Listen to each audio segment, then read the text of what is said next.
I knew it's not going to be easy. I knew I'm going to work overtime. I was ready for that. Was it hard though to say no to owners that came your way? Just say, no, this is not a fit. I've approached the company several times to implement certain things, and they didn't see what I saw. So I got to a point where I got tired and just wanted to do it. What has been your approach in terms of ensuring that quality is maintained and that everyone within your team is striving to give that 5-star experience? The owners tend to relate better because they know they're working with a human and not a business. You decided to do something very different, and that came with some risks and difficulties, I'm sure. Hello, everyone, and welcome to the Hospitality Edge podcast, where we bring together what we think are two sides of the same coin, real estate and hospitality.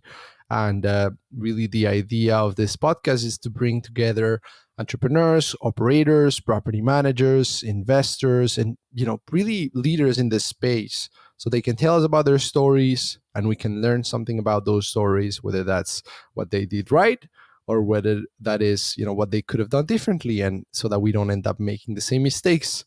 I'm super excited to be here with Dana Moraru from Tahoe Signature Properties. Very excited to dive into her story, her background, and the lessons that she has learned along the way. So Dana, thank you so much for taking the time to be here with us.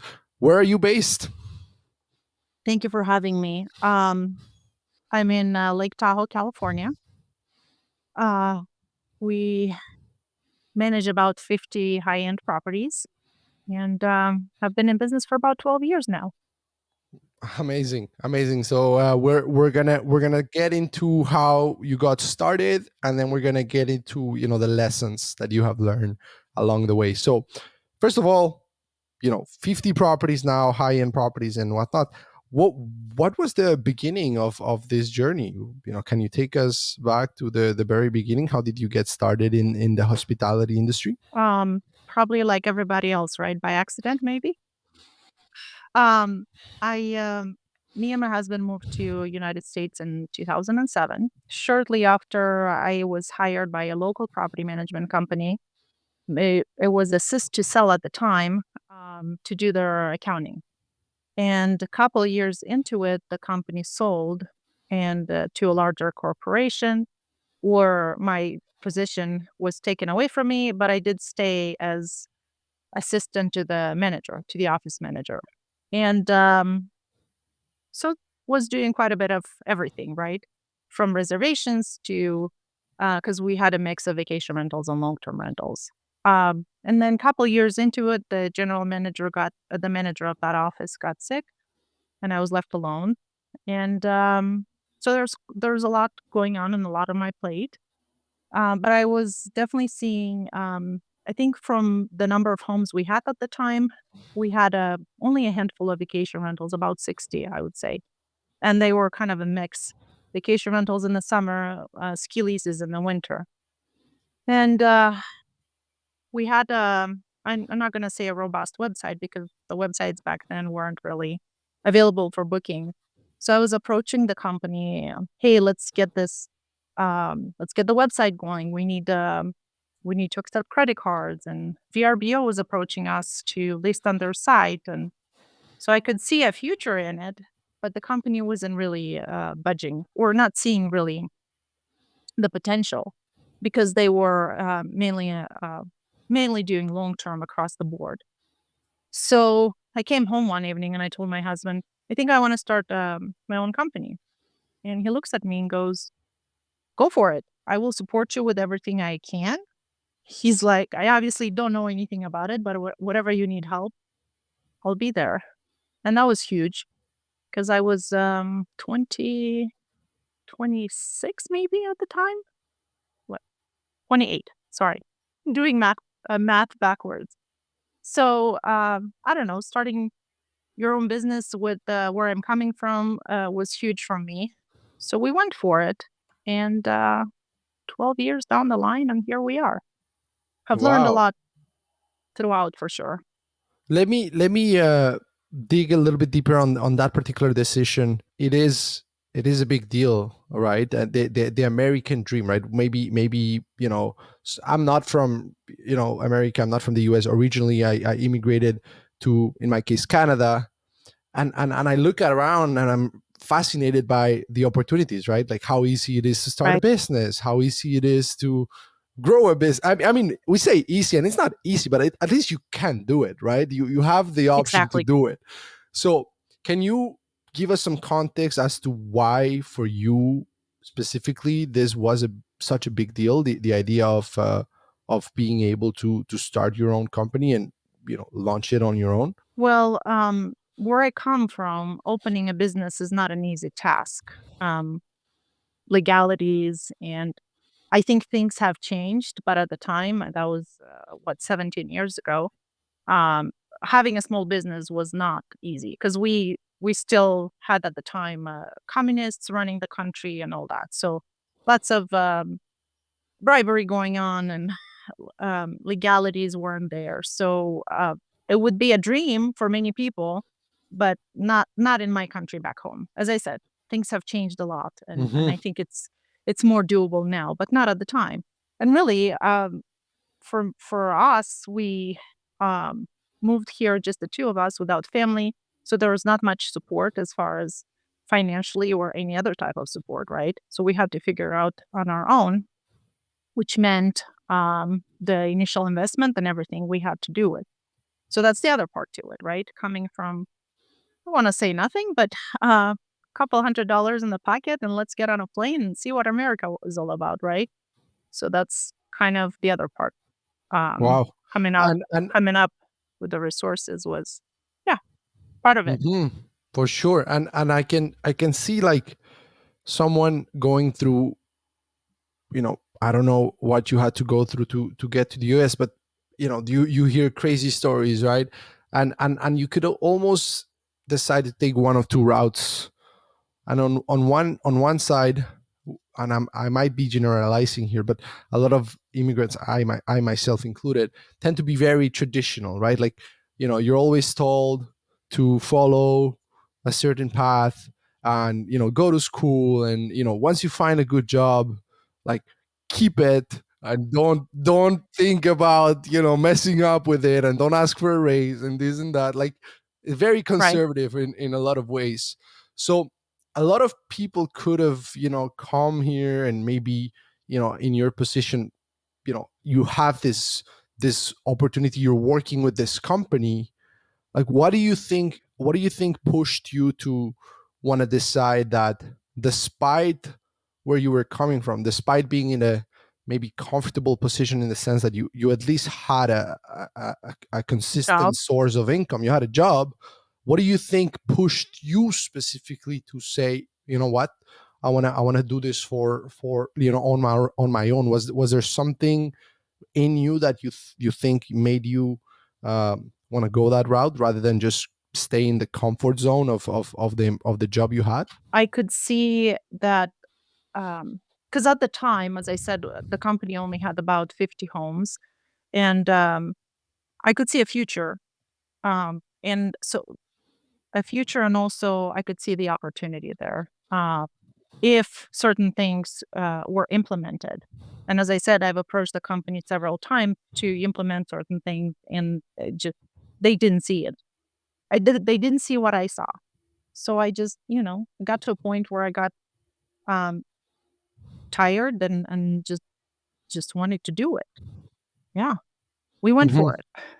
You just went for it. Okay. I'm always fascinated by these inflection points of when people decide to go a certain direction or another, um, because it is easy to just stay. It would have been easy, I'm sure, to Right. just stay and just be like, okay, they don't want to accept this. Like, I'll just stop talking about it. But you decided to do something very different, and that came with some risks and difficulties, I'm It's sure. um it's also the part where I knew that if I'm gonna start doing this, I'm gonna be able to make my own decisions, and not working with a bigger corporation means let me ask my boss, and my boss gonna bring it up to whoever upper, right? Through that hierarchy. So um, just being able to make the decisions and pivoting at the right time, and because that's what this industry needs. Um, there's been a lot of changes in the last 12 years, many of them, and if you didn't weren't on top of them and you didn't pivot at the right time, uh, you probably wouldn't survive, right?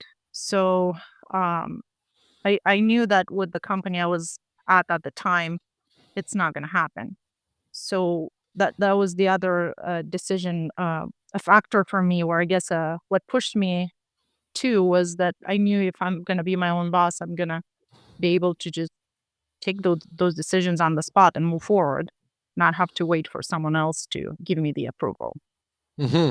Now, let me ask you this, Dana, because a lot of people see uh, entrepreneurship as something, that is sexy, and oh, I'm gonna be my own boss and I'm gonna set my own hours, and they have this idea that it's all gonna be amazing and beautiful. And like, what did you realize and when about entrepreneurship maybe being slightly different than the maybe sexy idea that you had about it when you first decided to make the jump? I knew it's not gonna be easy, and I was not expecting 9 to 5. I knew I'm gonna work overtime. I knew I'm gonna put in Mhm. a lot of time.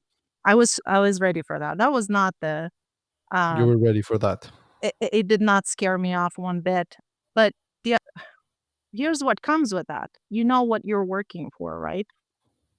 There's a goal, in mind, and it's not that you're going to work 9 to 5 and, building wealth for someone else, right? You're building wealth for yourself when you're making this decision of becoming your own, boss, as I said earlier. Mhm. Um, so that's one, a part of it. It's definitely not easy. I wouldn't say it's easy, and I wouldn't say it's necessarily sexy. However, with, raising through 2 kids, because I started the business in 2012, and in 2015, my first daughter was born, and then having the second daughter 5 years later, um, I probably wouldn't have been able to hold a job, um, or at least not a full-time job with the 2 kids, and would have had to either stay home or figure out, childcare early on and all those things that come with raising a family. This business gave me the opportunity to be flexible. That makes sense. That makes sense. Now, tell me something, Dana. When you were thinking of starting your own company, was there something that you wanted to do differently from, like you mentioned, there were a few technical suggestions you were making to this other company, a website that with payment processing that accepted credit cards and whatnot. But as far as like the strategy, as far as like the way that they looked at certain things from a high level, was there something that you were telling yourself, I'm going to build this, but I'm going to build this my way, and I'm not going to make this same mistake that this other company made? And if so, what would you say that would be?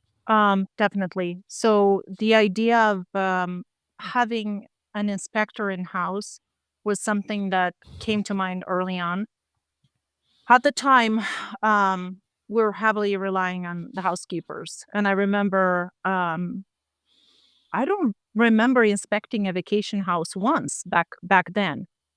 We would leave the keys for the guests where they would come and pick them up, and that was the extent of it, right?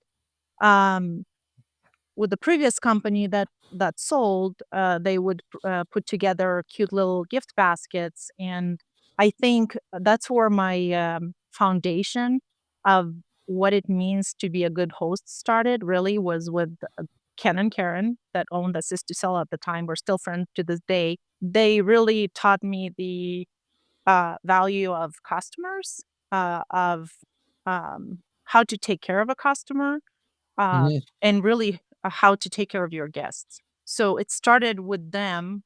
They sold, and I lost that, but everything I learned from them, I definitely, uh, took with me and implemented.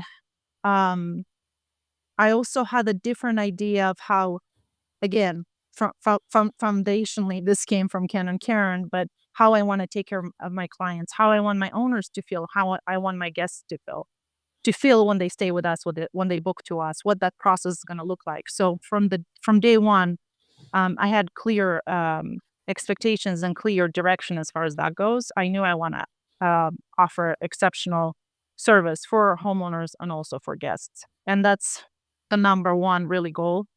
um, it's a joke running in the office. Joseph here always says, "Remember, Dana, I leave for that 5-star experience." So no matter if the communication happens between us and the homeowner or us and the guest, it's got to be 5 stars. So that's Mhm.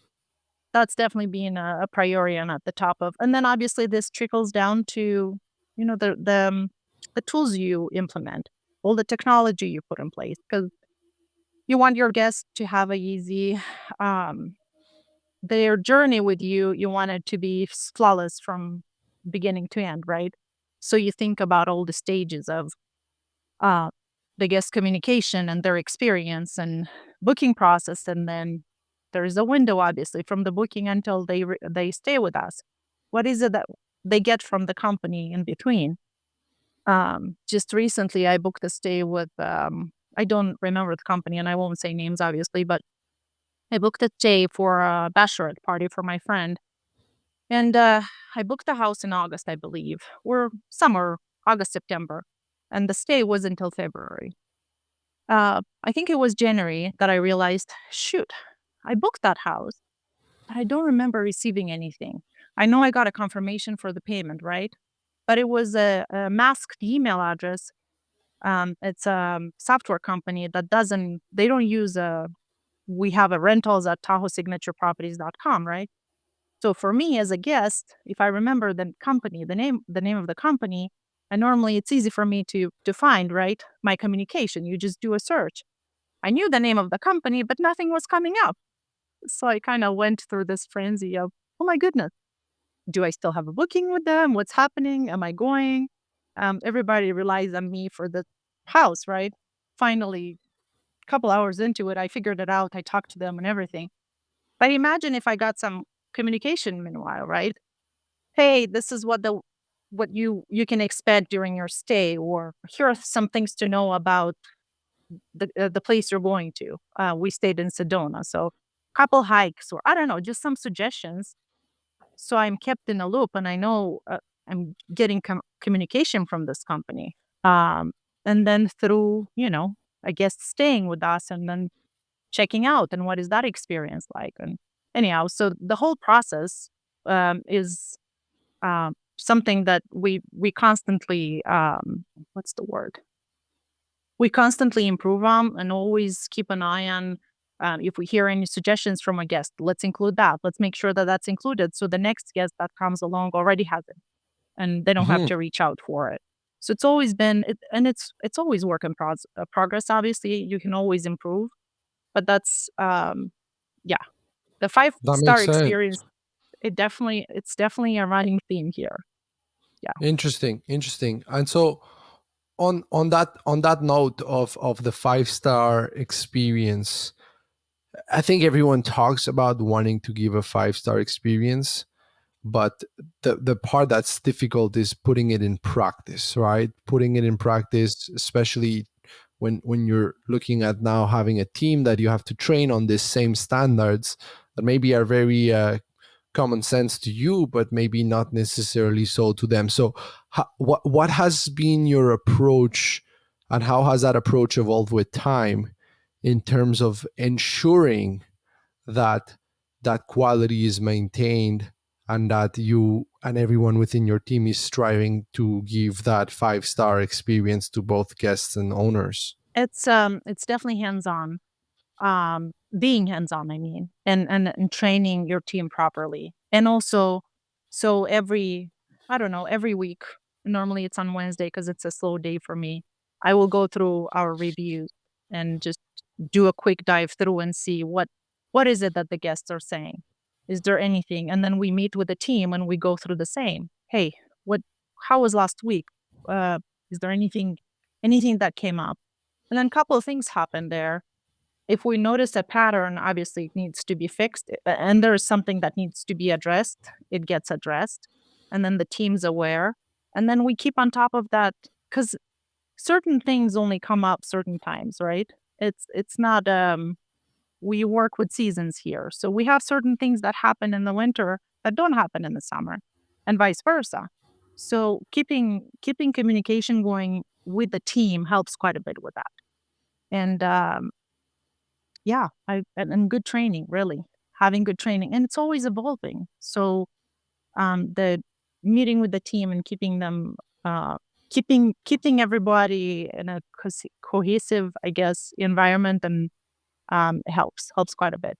And I love what you said about being hands on. I mean, even 12 years into this business, the fact that you still take time every week to go through your reviews just shows how important this actually is, and how much you as an owner need to be in touch and keeping a pulse of what's going on, because it's so easy to just delegate this function and then have no idea what's actually going on the ground. True, and that's just an example of the thing, because reviews don't lie for the most part, right? And we all have, there are some difficult guests out there and difficult homeowners. It happens on both sides, right?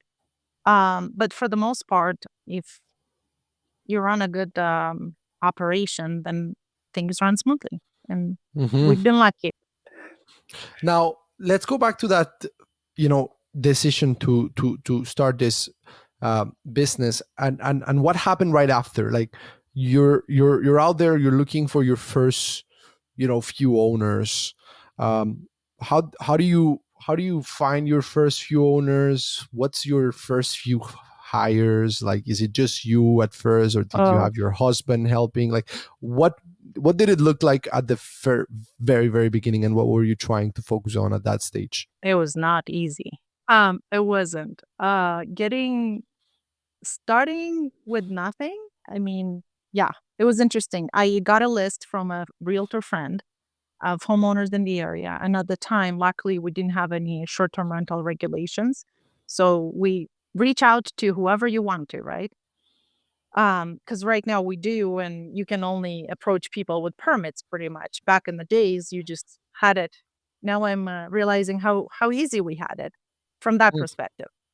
I put out, I remember, 5,000 handwritten letters. The letters were the pamphlets were not handwritten, like we had nicely done, but the addresses, I had them all handwritten so people would be willing to open them, right?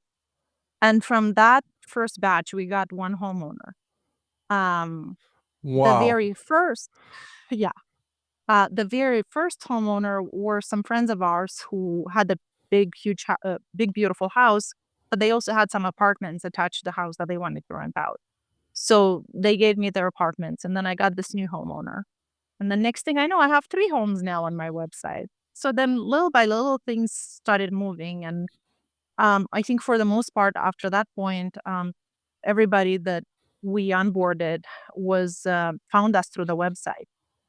So one thing that I made sure that we kept always updated, and always with the times and the days and the whatever's next is new, was the website. Um, a lot of our clients come from the area, uh, and people are very tech savvy. So uh, for a while there, well, I thought, I don't know that that's true. I thought we had the best looking website in the area, and we are hearing it from potential homeowners too. So that helped quite a bit, but that was a different time. Right now it's different. More people have access to, and websites aren't as big of a deal as they were in the past, right? So then Wow. we SEO started happening, and we're getting quite a bit of organic traffic, and that was the other part of obviously having a robust website, was investing in SEO, and it's been, to this day, our it's definitely at the front, and we do get about 40% of our bookings direct because of it.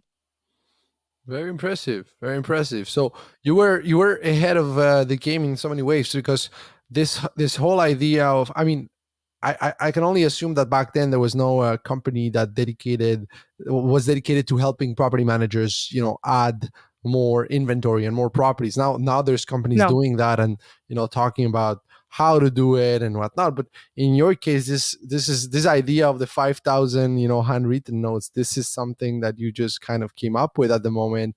Same with investing in your website before everyone maybe saw it as being so crucial. So very, very interesting. Now, when it comes to SEO specifically, is there anything that you could share with us as far as what you did specifically on that front that allowed you to, you know, at the very early beginnings set the tone for the success that you would have later on in terms of bringing a lot of traffic to your website? I I want to say stumbled upon. I didn't stumble upon. Um, First software that I signed up with was not rented. Goodness, real time rentals was it? Okay. Real time rentals, I think. I'm sorry, I don't remember. I don't think they're in business anymore. But Sherry, um, who is still in business doing something else at this time, she introduced me to John Slaughter, and John Slaughter is also in the vacation rental space still. Um, at the time, John was doing different things, but he was doing websites on the side and also concentrating on SEO. And one thing that we got uh, situated from the get go was a blog and blogging regularly. So that was one part of it. And then obviously, as things progressed and years went by, it started just getting traction and ranking higher and higher on for important keywords. And yeah, but as we all know, SEO is a lot of work and a lot of time. It pays off. I It's long can term. attest to It's that. okay. Oh, 100%. It is long term and it's a commitment, but yeah.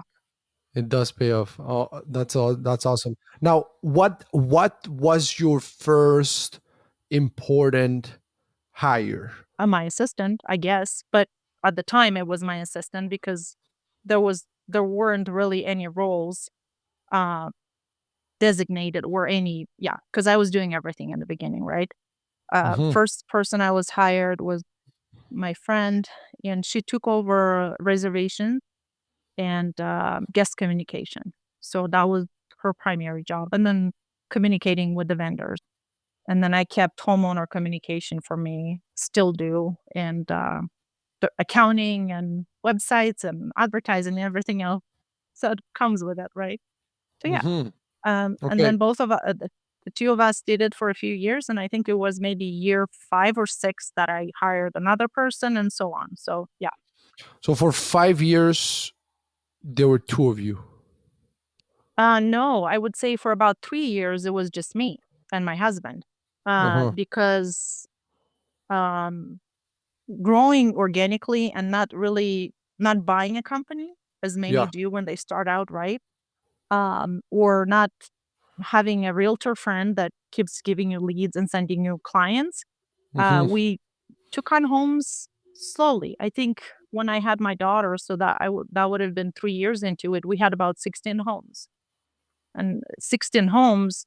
I was fine managing them by myself. I didn't really need much help. And then once we got past 20, then I hired my first person. Hmm. Hmm. So yeah, That makes sense. Now, I know from our previous conversation that you're very selective with who you accept as an owner, mm, right? Now, right. can you walk us through how you got to that conclusion that you started focusing on, more high end properties, realize that, it's the same work but they pay more. um like, was that part of the mindset at the very beginning, or at the beginning were you just taking whatever arrived on the table, and then what was the moment when that switched? So when I started um, Tahoe Signature Properties, I still kept a part-time job doing books for someone else, and they were running. They had an investment company. They were doing different things, including a vacation rental company, and only working with luxury properties. So I think they had about 30 homes when I was working for them. I quickly realized that there's quite a bit of money into it, obviously doing the books, right? And the way they structured things and the commission. So that gave me kind of an idea of, okay, going this direction makes a lot more sense. So I knew that from the beginning. What Why we didn't do this from the beginning was that because it was hard growing organically and being picky and choosy like that. So while we weren't taking everything on necessarily from the get go, we're still choosy a little bit. I guess our standards have risen. So now we definitely have a set standard in place of the homes that we work with. But what I also learned, because for a while there, when I had my first hire, we in 1 year we put on 20 homes. So we onboarded 20 new properties in a year, just the two of us. That was a huge it was a hard year. That year was very heavy on the workload would it was quite a bit. And then I think at this point I only have about 10 of those homes still. I let go of them little by little. And we realized that a luxury property that brings you 120 as an example in gross rental income, um, or net gross, that's gross. Never mind. And then a 30,000 property per year, they require the same amount of work. You do the same type of advertising because while you can do a few other things for a higher end property, as an example, um, maybe a few Google ads or I don't know, shoot a fun video for it. There is not much more to it than, you put it on your website, you send it to VRBO, Airbnb, and all the other platforms that you think you want to advertise on.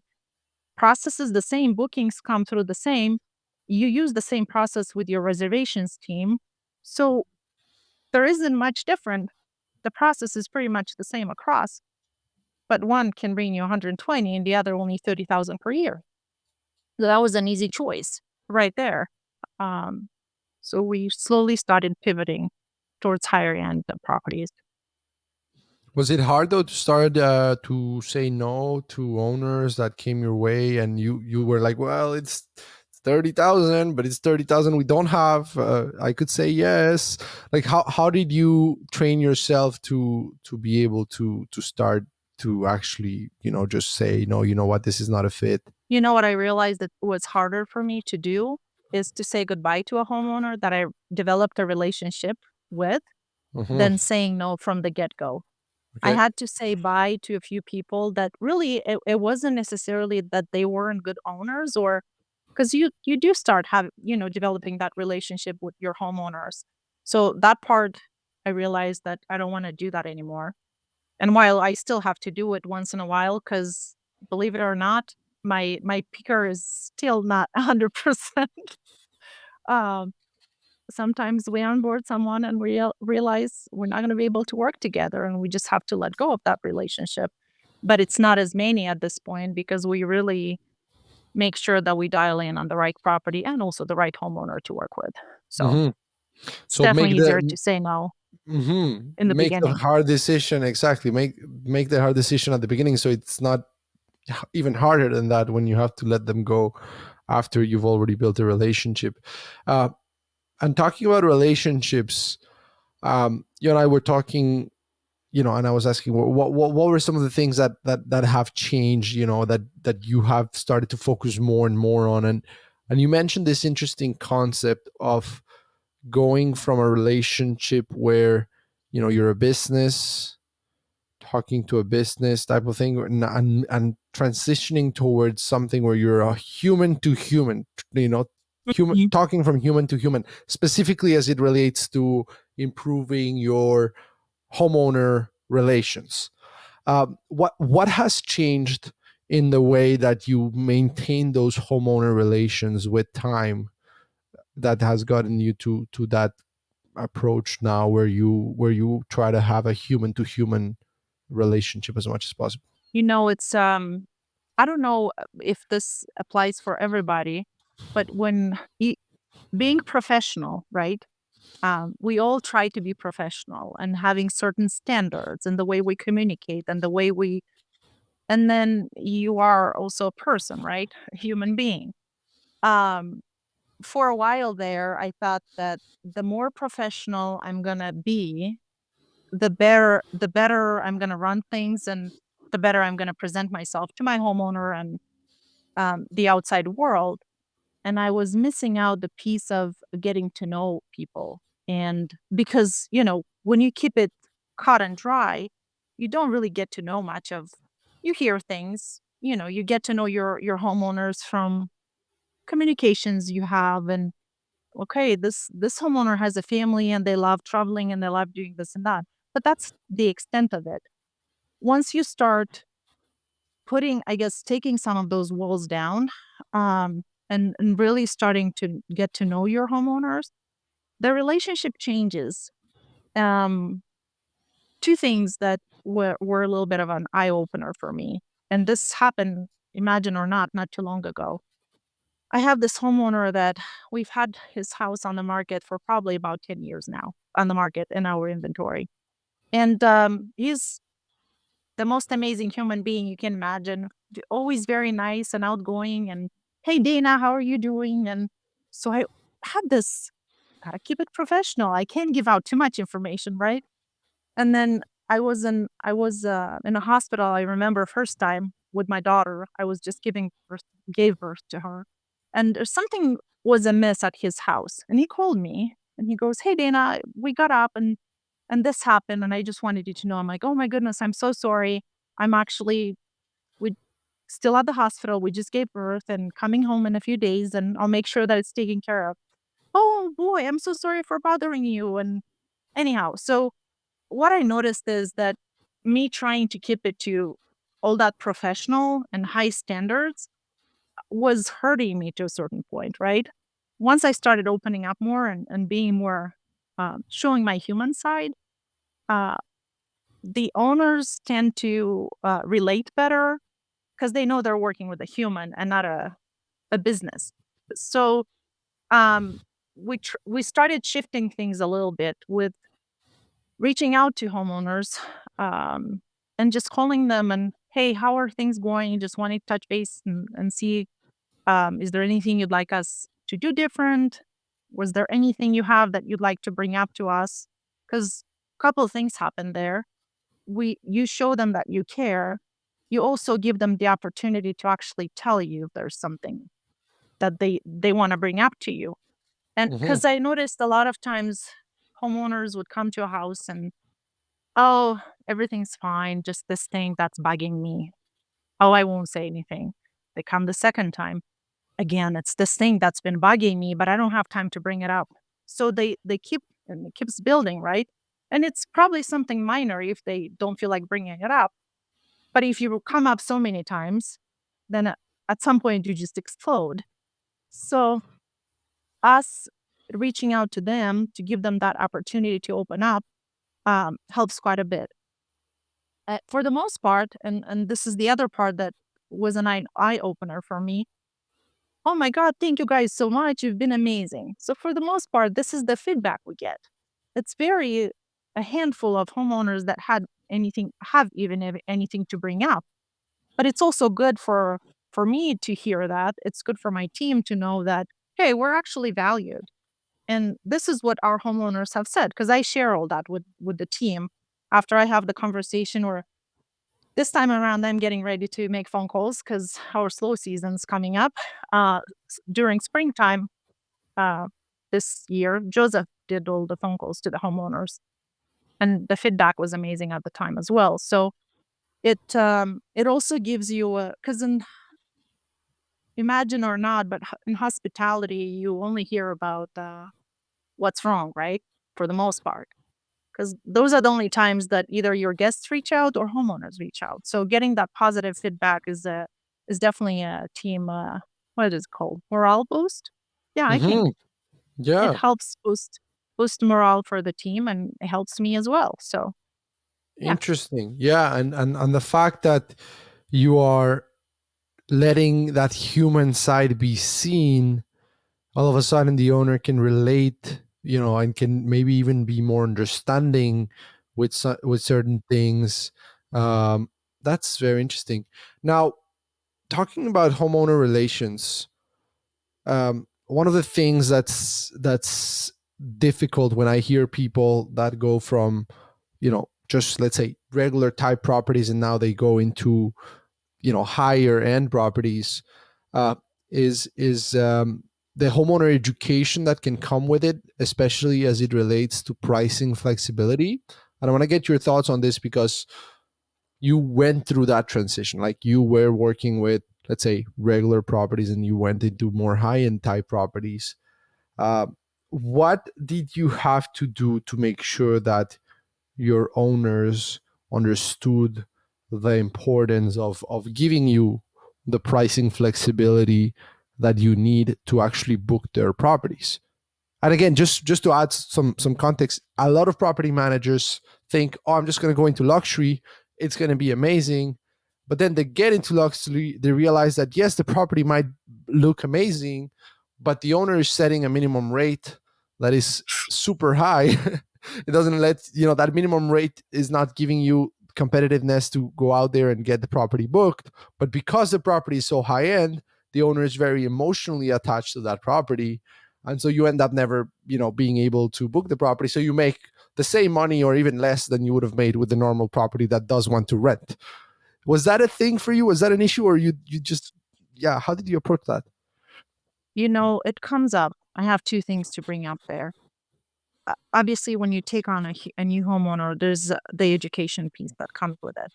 There are people that have done this before, so that part's a little bit easier, where you just kind of go into the differences of how you do things.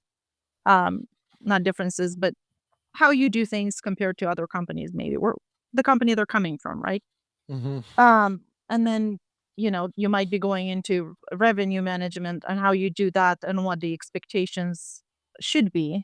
Um, so that's one part. And then when you have a homeowner that's never done this before, the education piece that you have to go through is completely different. And obviously it takes a little bit more time and probably takes months to bring that homeowner up to speed, because there's a lot of questions in the beginning and, oh, I expected. In fact, we just onboarded this house in August, I think.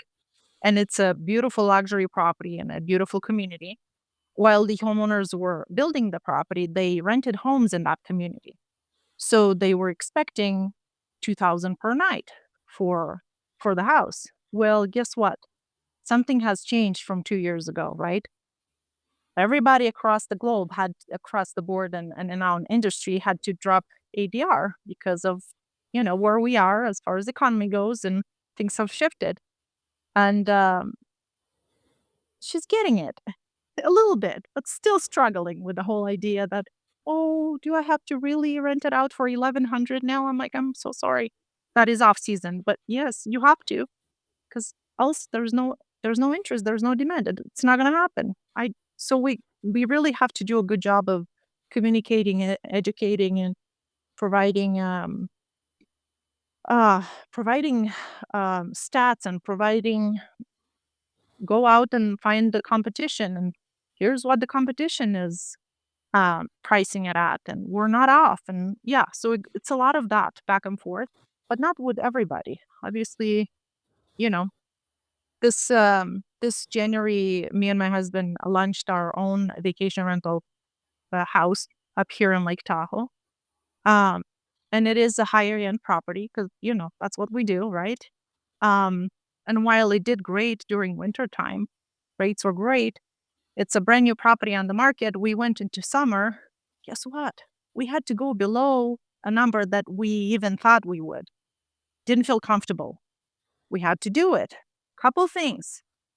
Think about the fact that this is a brand new listing on the market, so you want to get those reviews. I know better than anybody how the whole thing works, right? And even for me, as a doing this for 12 years, having to lower rates on my own home was painful. But we're ending up the year where we were planning to. So financially, we made it just fine. However, it's an emotional part, and you got to understand that and mhm, relate it.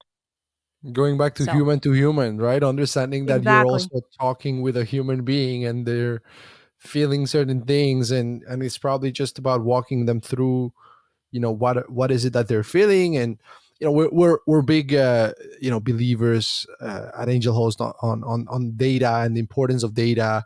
And Right. I think that when a homeowner, especially a luxury homeowner, they got to that place where they can afford that property because they've had some level of success in business one way or another. Like they're not dumb. Like you can tell them things and they'll get it. It's just about how much of a story can you tell with your data, and how much of a picture can you paint with it. And one thing that I always tell property managers is, as long as you get one message across to your owners, which is just the differentiation between fixed costs and variable costs, and how, as long as the nightly rate covers the variable cost of you getting that incremental guest, whatever you can get on top of that is going to actually help you cover fixed costs that you would have had to pay out of pocket had you not gotten that booking. If you walk them through that explanation, I think there's going to be a moment where the owner is going to be like, "Oh, okay, so I don't have to break even with all of my monthly expenses with for this Right. nightly rate, just my variable cost." So, anyways, that's one. Any other tips like that you could share as far as like how you are putting this in practice when it comes to educating your homeowners? It's patience, because we do it every day, right? There's a lot of I'm run well, running into situations where you onboard somebody and you don't know their background, right? You don't know the extent of their knowledge with a second house, with the vacation rental property. So you got to think that they don't know anything. That's how I go into it. Is I Mm-hmm, assume that they don't know anything, or they, mm-hmm, even if I know they've done this in the past, I don't know what they how long they've done this for, and what kind of knowledge they've acquired through the mm-hmm, time, right? So I go in with the mindset that I assume that they don't know anything. And then, the things that they do know, we cover fast. The things that they don't, we go into detail and make sure that they understand. And it's a lot of hand holding, I would say, for the most part. Once you get a homeowner there, it's as easy as it gets. Things will come up once in a while, but that's just that.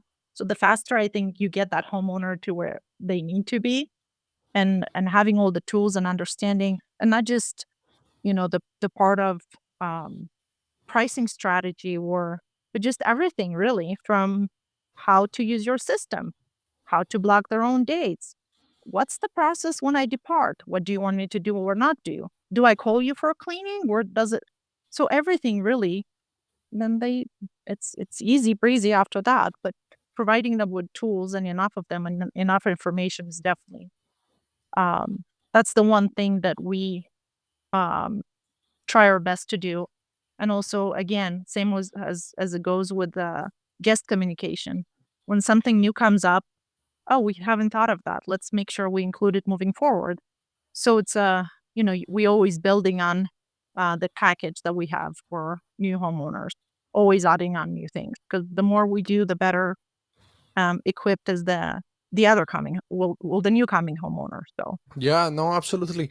um Tell me, when you look at your business and everything you've accomplished throughout the last 12 years, we've covered a lot of things that you've learned along the way, but as far as lessons goes, or principles, or just insights, what are some things that, if you were talking to the Dana that was starting this business 12 years ago, and you could tell her, don't make this mistake, or make sure you do this one thing, or keep this in mind, what would it be? don't run after the new shiny toy when it comes to technology and your tech stack. I've done quite a bit of this in my beginning days. Mhm. Really take the time to evaluate everything, and make sure that it's the right tool for you. Um, and don't just add things because they can solve one problem. Make sure they solve many. Um, don't want to give examples because I don't want to bring in vendors, but when you sign up with someone, it's hard to understand the extent of what. Let's take as an example a software company, right? A PMS. When you have a call with a salesperson, oh yes, it does this, and yes, it does that, and it does the third and the second and the fourth. It does It it does all. everything. It even It does flies. everything. It is gonna give you a 100%. massage. And then you don't find out of certain things until you actually onboard, right? So doing doing your due diligence and really diving into every aspect. And I've just done this mistake just this past year when I jumped on a new software. I did not look into every single piece of it, and here we go again, 12 years into it, because it's overwhelming. It's a lot, and they just want you to sign that contract. So that's the one thing I would really make sure that you do a good job at it, and then utilize your property management software to its fullest capacity. I can tell you that so many of us just we sign up, we know the things that we were introduced um, from the beginning. That's all we use when the company is actually coming up with new stuff constantly. But we don't know about them, nor do we keep up with them. So therefore, you go out of your property management software, find a solution that you didn't even need because your property management software is capable of doing it, but you had no idea. So next thing you know, you have all these tools that you pay money for, but you don't need them. So that's Mhm. happening. And there was one more thing that I wanted to bring up, but it left my mind now. If it's gonna come back, but in the meantime, I'll mention about the tools. We did an exercise. We took a list of vendors and companies at an event, the VRMA, for example, and we try to put them together into technology categories just to see what we would end up with. We ended up with 12 technology categories, from the PMS to the dynamic pricing, the market data, the guest experience portal, the financial reconciliation, the listing optimization, the data visualization. I mean, the list goes on and on. And to your point, it's it's about asking yourself, first of all, is this a problem, or is it a nice to have? Second of Yeah, all, to your point, is it offered maybe by my PMS already? Because maybe it right. is, and you don't have to go reinvent the wheel, and you can just you know end up keeping the tech stack lean, and not have to be going crazy changing or adding stuff. But then we use this analogy a lot of tools being planes, and understanding that you can have the best plane in the world, but it's garbage in, garbage out, right? Like, who is using the plane, and how many hours that person has to learn how to use the plane, aka the pilot, right? Component of it is crucial. The tool is not going to run itself. The tech is not going to onboard itself, right? The KPI is not going to analyze itself. So just to add on what you were saying, I think it's important to realize that you know it takes work to implement these tools, and it takes Yeah. someone dedicated to actually leveraging the tool to its fullest capacity. Otherwise, you end up with 12 expensive toys that you don't use. Here's an idea for the vendor out there that's looking for a new business opportunity. Help a property management company to figure out what tools they actually do need or not need, and help them get the tools, right? Because if there were, and maybe there is already, I don't know, a vendor like that, then they probably know every single uh, piece of software there is in our space, right? So I don't know, might be a good place.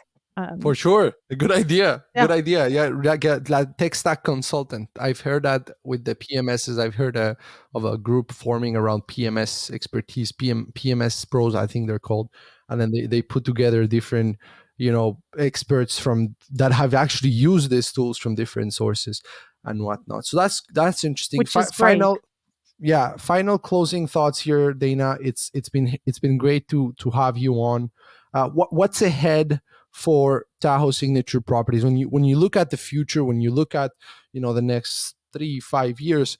Where do you want to see your company, and what's the vision you have for it? I'd love to get to a little under 100, probably hit 100 soon here, properties. Hmm. But I do want to make sure that I keep the properties we bring on, make sure every property that we onboard is a signature property. This has been the going new term that we're tossing around the office lately. So that's probably my vision for the future. I also want to have a team that supports each other, that is happy to come to work every day. Maybe if not every day, maybe 99% of the time.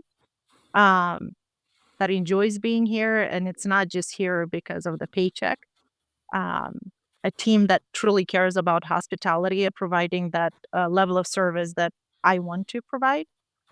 And yeah, I think that's, and I would so love to get some more free time at some point.